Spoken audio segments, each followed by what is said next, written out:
The biggest lie about heart attacks isn't that they hurt, it's that they always look the way they do in the movies. You know the scene. A man suddenly grabs his chest, gasps for air, and collapses. It's dramatic. It's unmistakable. And because we've seen that scene so many times, millions of people unknowingly wait for their own heart attack to look exactly the same. But real life is rarely that obvious. Instead, it might feel like heartburn, tightness in your chest, pressure in your jaw, pain in your arm, unusual fatigue. You tell yourself it's indigestion, stress, or that you're simply getting older, so you wait another hour, then another. That delay can make all the difference. I'm Dr. Natalie Brooks. After 15 years practicing internal medicine, one pattern has stayed with me more than any other. People didn't ignore their symptoms because they didn't care.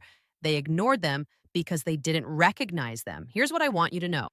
When someone is having a heart attack, the first 10 to 15 minutes are incredibly important.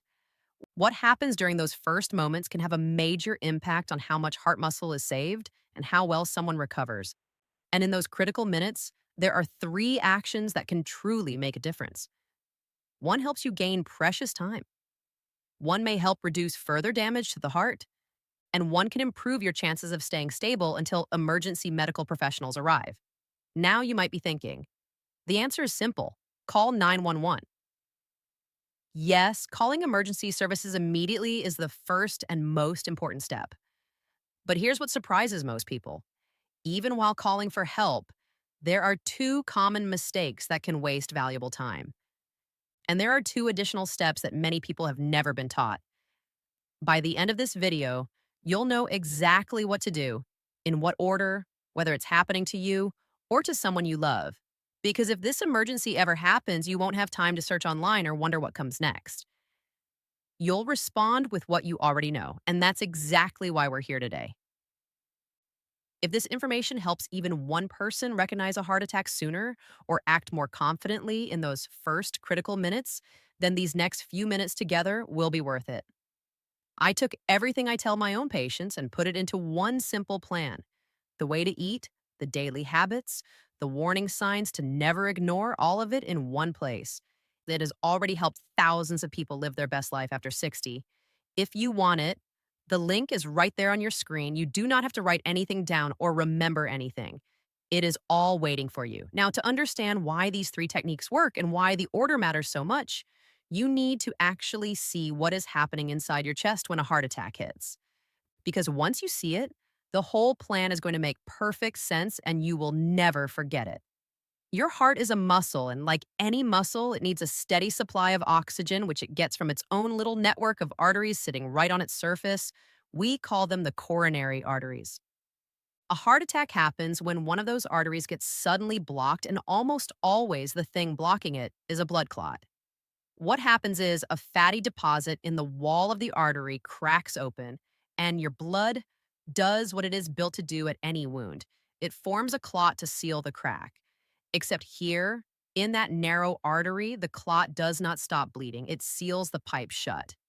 And the second it does, the stretch of heart muscle being fed by that artery stops getting oxygen. Starved muscle does not wait patiently, it begins to die. Here is the line I want burned into your memory: time is muscle. The longer that artery stays blocked, the more of your heart dies, and most of that is permanent. The muscle that dies in the first hour does not grow back. You do not get it back next month. So everything, and I mean everything, comes down to one question: how much of your heart can you keep alive until somebody reopens that artery? And it turns out exactly three things decide the answer. One, how fast you get that artery reopened. Two, how fast the clot keeps growing while you wait. And three, how hard your starving heart is being forced to work in the meantime. Three factors. And here's the part that should give you hope because it gives you power.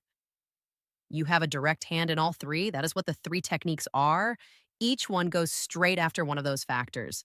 Get the artery open faster. Stop the clot from growing. Take the load off the heart. Remember those three jobs and you will never forget what to do or in what order. Let me put a face on this because I think about this man every single time I teach it. I will call him Howard, 66 years old, retired, the kind of fellow who never wanted to make a fuss about anything in his life. One morning around 4 a.m., he woke up with what he was certain was a bad bout of heartburn. A heavy, full feeling right in the middle of his chest, like something was sitting on him. He took an antacid. It did nothing. His left arm ached a little, and he felt clammy and a bit sick to his stomach. But he did not have crushing pain. He was not clutching his chest the way they do on TV, so he told himself it would pass. He did not want to wake his wife over a little indigestion. He sat down in his recliner to wait it out. By the time she came downstairs and found him gray and sweating, and they got to the hospital, nearly 3 hours had gone by. Howard lived. I want to be honest about that. But he lost a large piece of his heart muscle in those 3 hours of waiting. Muscle he is never getting back. He spends his retirement now managing heart failure, getting winded, walking to the mailbox on a fistful of medications. Hold on to Howard because at the end I'm going to tell you about someone who had nearly the identical morning and walked out of it with a very different life. The whole difference was the first few minutes. So before we even get to the 3 techniques, you have to be able to catch this thing in the first place because you cannot act on a heart attack you have talked yourself out of having. And recognizing it is exactly where most people, including a lot of my own patients over the years, go wrong. Forget the movie. Most heart attacks do not begin with a dramatic collapse. They begin quietly. The most common sign is discomfort in the center of the chest, but people almost never call it pain. They call it pressure, tightness, a squeezing, a heaviness like a weight pressing down or a band cinched around the chest. It may come and go in waves. And it very often spreads to one or both arms, the classic being the left arm, but also up into the jaw or the neck, around to the back, or down into the upper stomach, which is precisely why so many people swear it is just heartburn. Now stack on a cold sweat, shortness of breath, nausea, lightheadedness, or a sudden wave of exhaustion that makes no sense for what you are doing. And you have the real face of a heart attack. And I need to say this part very directly, especially for the women watching and for anyone with diabetes. Your heart attack is more likely to be the quiet kind. Women more often get the shortness of breath, the nausea, the pain in the jaw or the back, or just a profound bone-deep fatigue, without the obvious chest grab at all. And people with diabetes can have nerve damage that dulls the warning pain. So a heart attack in a diabetic can be almost silent. Over 15 years, I have seen far too many people, women especially, who waited because what they felt did not match the picture in their head. So let me give you a simple rule. If something feels deeply wrong in your chest, your upper body, or your breathing, and it is not going away, you treat it as your heart until a trained professional tells you otherwise. You are allowed to be wrong. You are not allowed to wait. There's one more distinction here that matters enormously because people mix these two things up constantly. A heart attack is a plumbing problem. An artery is blocked and the person is usually awake, talking, frightened. Cardiac arrest is an electrical problem. The heart's rhythm suddenly goes haywire and the heart simply stops pumping. That person collapses, goes unresponsive, and is not breathing normally. A heart attack can tip over into cardiac arrest. And that is exactly why the minutes matter so desperately. I will tell you precisely what to do if someone actually collapses because that calls for a different response and you genuinely need to know both. But for now, the 3 techniques I'm about to give you are for the person who is conscious and showing those warning signs. Technique number 1, call 911 immediately. And yes, you have heard it 1,000 times, but how you make that call is exactly where people bleed away precious heart muscle. And it goes straight after factor 1, getting that artery open as fast as humanly possible. Here is what most people do not understand about that phone call. The clock that matters most to your heart is not when you finally get to the hospital. It is the total amount of time that artery stays blocked start to finish. And calling 911 is the single fastest way to shrink that total. But not for the reason you would guess. When you call an ambulance, your treatment does not begin when you roll through the emergency room doors. It begins the moment the paramedics reach you. They can put an ECG on your chest right there in your living room, confirm that it is a heart attack, and radio it ahead so that the hospital's cardiac team is already gowned up and waiting before you even arrive. The American Heart Association has shown for years that patients who come in by ambulance get treated faster than the ones who walk into the ER on their own because the entire system is already in motion for them. The standard hospital's push toward is getting that blocked artery reopened within 90 minutes of your arrival. Calling early and arriving by ambulance is what makes hitting that window possible. Now, the two mistakes, because these are the ones that cost Howard so dearly. The first one is simply waiting, telling yourself you will give it a few more minutes, that you do not want to bother anyone, that you would be embarrassed if it turned out to be nothing. Let me take that worry off your shoulders right now. As a doctor, paramedics would far, far rather come out for a false alarm than arrive at your door too late. That is the job, and they mean it. And here's the hard part.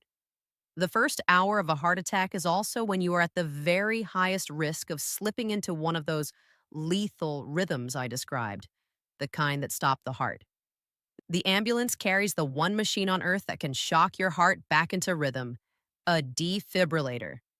Sitting at home waiting means none of that is anywhere near you.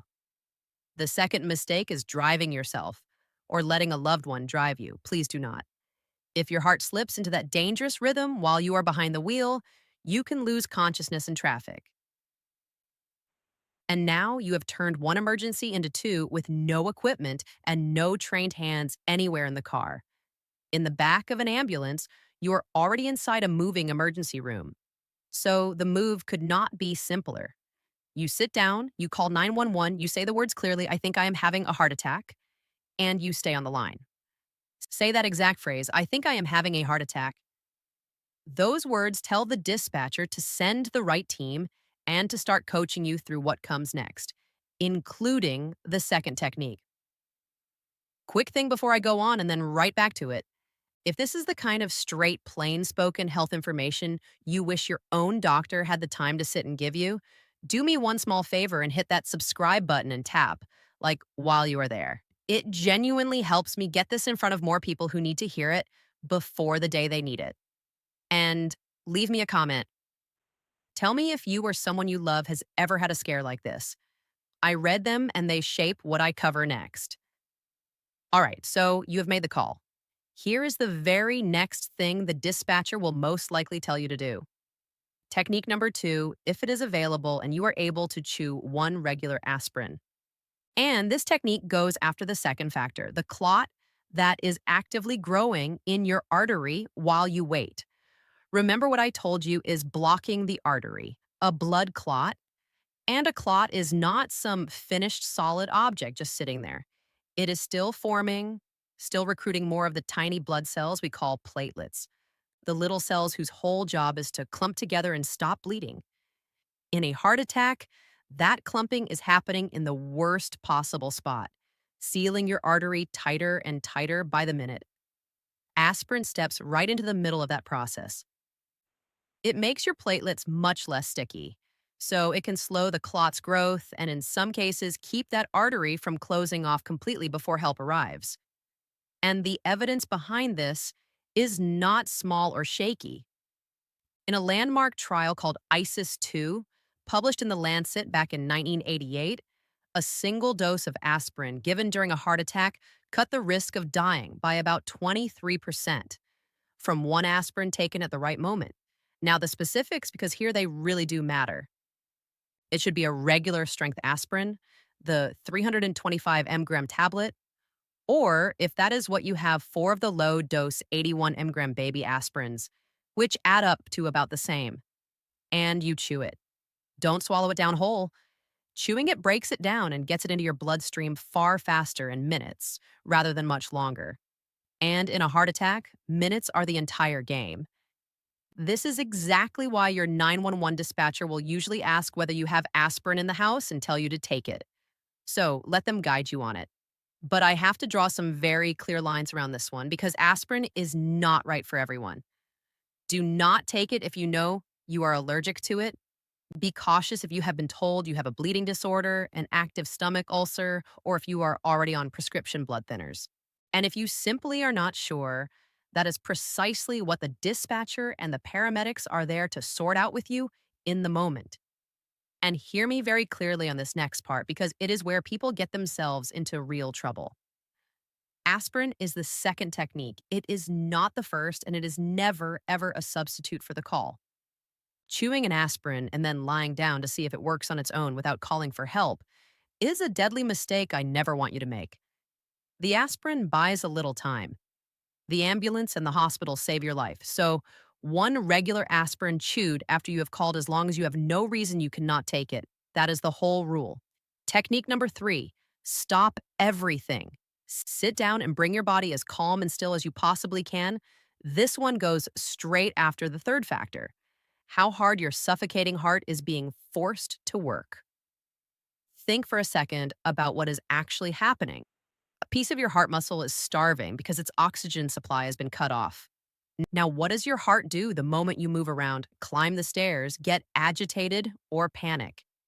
It beats harder and faster, and it demands even more oxygen. But the supply line is blocked.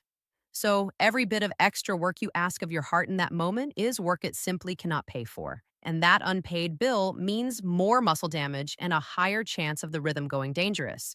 So your one job here is the exact opposite of effort. Your job is to bring the demand down the instant you suspect it. Stop whatever you're doing and get yourself into a resting position. For most people, that means sitting down, leaning back a little, somewhere you will not hurt yourself if you happen to faint. If you are very short of breath, sitting up tends to be easier on you than lying flat.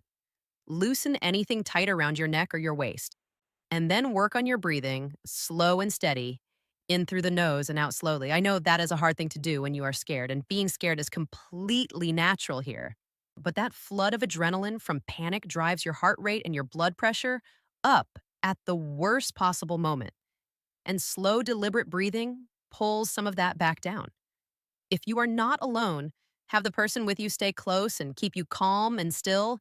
And if you are alone, get yourself to the front door first, unlock it, and then sit down nearby. That way, the paramedics can get to you, even if you cannot get up to let them in.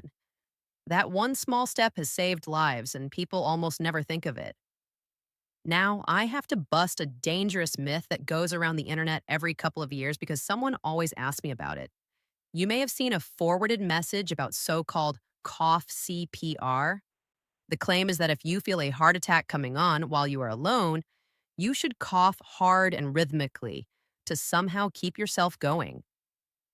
The American Heart Association has addressed this one head on. It does not work for a person having a heart attack on their own. And worse, fooling around with it instead of picking up the phone can cost you the exact time that actually saves your life. So, forget the coughing. The real third technique is simple, and it is proven. Stop moving, sit down, breathe slow, unlock the door, and let the help that is already on its way come to you. And I promised I would cover the other situation because one day you might be the one who has to act for somebody else. What if the person actually collapses? You get to them and they are unresponsive and not breathing normally. That is no longer a heart attack you can talk them through. That is cardiac arrest. The heart has stopped, and right now you are this person's single best chance of living. 2 steps, and you do not need a single day of training to do them. First, call 911 and put it on speaker so your hands are free or send someone else to call. Second, start pushing. This is hands only CPR. Put the heel of one hand right in the center of the chest, your other hand on top of it. Lock your elbows and push down hard and fast, about 2 pushes every second. And do not stop. You are doing the pumping that their heart cannot do for itself. The American Heart Association has shown that immediate bystander CPR can double, even triple a person's chance of surviving cardiac arrest. And if there is an automated defibrillator nearby, an AED, the kind of unit you see mounted on the wall in airports, gyms, and shopping centers, send someone to grab it. It will talk you through every step out loud, and it will not deliver a shock unless one is truly needed. You cannot make things worse. In cardiac arrest, the only wrong move is doing nothing at all. There is one more thing I want to give you, and it is the part nobody ever mentions. The people who come through a heart attack best are the ones who got ready before it ever happened. So tonight, do a few small things. Keep a bottle of regular aspirin somewhere you and your spouse could find it in the dark in 10 seconds. Make sure your house number is visible from the street so an ambulance is not hunting for you. If you have a heart condition already, know where your records and your medication list are, and have the conversation, an honest one, with the people you live with about these warning signs and this plan. The heart attack is not the time to be learning any of this. Tonight is. So let me make this something you will actually remember when it counts, because that is the only thing that matters. If you or someone right next to you has that chest pressure, the spreading ache, the cold sweat, the breathlessness, here is the plan in order. One, call 911 right away. Say the words, I think I am having a heart attack. Do not wait to see if it passes. And never drive yourself. Two, while you wait, if you have aspirin and no reason you cannot take it, chew one regular 325 mg tablet or four baby aspirins. Let the dispatcher guide you. Three, stop everything. Sit down, loosen any tight clothing, unlock your door, and slow your breathing right down to take the load off your heart. And if the person collapses and is not breathing normally, that is cardiac arrest. Call 911, put it on speaker, and start hands only CPR, hard and fast in the center of the chest until help arrives. Use an AED if one is anywhere nearby. Now, let me bring you back to Howard because I told you about someone who had nearly the same morning he did and a very different life afterward. A few years later, I had a patient I will call Lorraine, 64. Same kind of morning.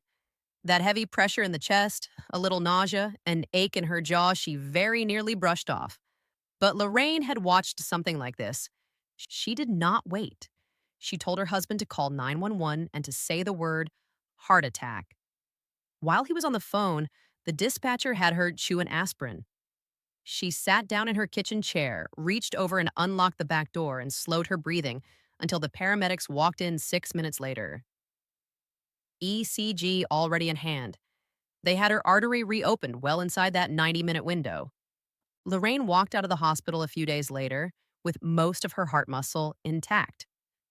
The last time I saw her, she was back out in her garden. Same event, the same blocked artery, more or less. The thing that separated a return to the garden from a retirement spent winded at the mailbox was not luck, and it was not better doctors. It was the first 10 minutes. It was three techniques done in the right order by a person who had decided in advance that she would not sit and wait. That is the part you control. You did not choose your genetics, and you cannot undo 30 years of cholesterol overnight, but the first 10 minutes belong entirely to you. If this gave you a plan you did not have 20 minutes ago, take a second and subscribe, hit the like button, and leave a comment, even just one word, so this can reach more people before the day they need it. Keep yourself informed. Share this with the one person you would most want to know it. And take good care of that heart of yours. I'm Dr. Natalie Brooks. Thank you for watching, and I will see you